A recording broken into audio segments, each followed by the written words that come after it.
Almost सारे tweets में India का जिक्र होना स्वाभाविक है। The right question to ask is why Trump is so obsessed with India? Answer is very simple. There are three very clear reasons. The first reason is the tariff wars that were escalated by Trump in itself.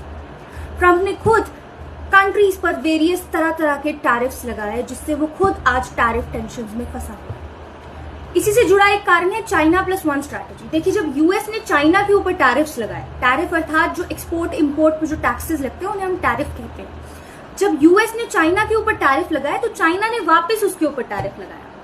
अब जो manufacturing companies China में produce कर रही थी उनके दिमाग में एक चाइना +1 स्ट्रैटेजी होती। चाइना +1 स्ट्रैटेजी मतलब चाइना के साथ साथ एक और ऐसे देश को अपने दिमाग में रखना जहां वो ऑपरेट कर सके in case of trade tensions. और क्योंकि चाइना और ट्रम्प ने मिलकर खुद ये ट्रेड टेंशंस क्रिएट किए तो वो चाइना +1 स्ट्रैटेजी वाली कंट्री इंडिया है। और ये बात ट्रम्प और चाइना बखूबी जानते हैं।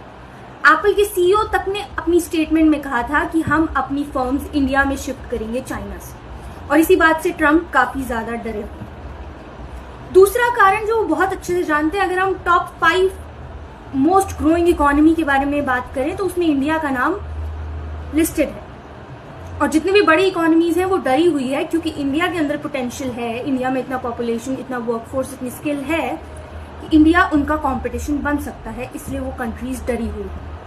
और तीसरा और एक बहुत मेजर कारण ये है क्योंकि इंडिया के पास इतनी पॉपुलेशन है तो इंडिया के पास वर्कफोर्स भी उतनी ही ज्यादा है, और इंडिया के पास जितना चीप लेबर और चीप रॉ मटेरियल है उतना इन दोनों कंट्रीज के पास नहीं है। इसलिए ये दोनों कंट्रीज सॉफ्ट वॉर और B it the real war, दोनों तरीकों से ये इंडिया को कमजोर करने की कोशिश करेंगे। अगर आप अभी पाकिस्तान और इंडिया वाले वॉर का भी एग्जाम्पल लेंगे तो उसमें भी चाइना ने तरह की चीजों का यूज किया और पाकिस्तान को सपोर्ट किया। इसके कई सारे प्रूफ मिल चुके हैं। हालांकि किसी गवर्नमेंट ऑफिशियल ने ये स्टेटमेंट नहीं दी है, लेकिन ये प्रूफ मिल चुके हैं।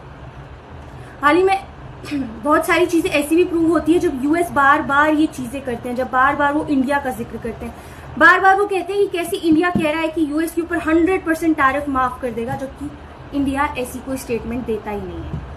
यूएस का बार बार टिम कुक को डराना धमकाना कि अगर वो इंडिया में अपनी फर्म सेट करेंगे तो कैसे वो उनके ऊपर इतना बड़े टैक्सेस इंपोज कर देंगे। हालांकि उन्हें ये समझ नहीं आता है कि अगर वो इतना बड़ा टैक्स इंपोज कर देंगे तो आईफोन उनकी कंट्री में महंगे हो जाएंगे। और अमेरिका के सिटीजन्स कितने भी रिच हों, अचानक से इन्फ्लेशन को कंट्रोल कर पाना या इन्फ्लेशन को सह पाना उनके भी बस की बात नहीं है, क्योंकि ट्रम्प इकोनॉमी को स्ट्रांग नहीं कर रहे हैं, वो बस अपने प्रिंसिपल्स लाए